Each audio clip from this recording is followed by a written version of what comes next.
Ma'am তোমরা এত গরমে কি করছো? এই যে এত গরমের মধ্যে তাল নিয়ে বসে গেছি তাল চাষতে।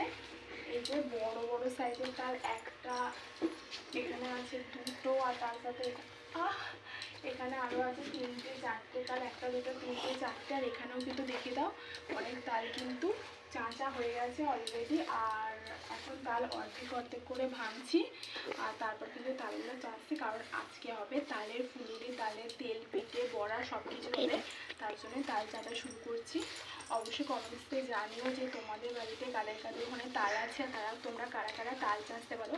এই যে ঝোড়া নিয়ে নিয়েছি, আর আমরা এখন এই যে তাল নিয়ে বসে গেছি, মা আর আমি তাল চাষছি। দেখি একটু কতটা শান্তি হলো, একটু কাছে এসে দেখিয়ে দাও। এই যে থালাতে বাটিতে শাঁস কিন্তু বেরিয়েছে, ঝোড়ার মধ্যে কিন্তু আমরা তাল চাচ্ছি। অবশ্যই তোমরা কমেন্টসে জানিও যে তোমরা কিসের মধ্যে তাল চাচো, অবশ্যই কমেন্টস করে জানিও। তো চলো, এখন গোটা তালকে চাঁচতে অনেকটা টাইম লাগবে, এই সবে 3টে হয়েছে, এখনও 3টে বাকি আছে। তো চলো।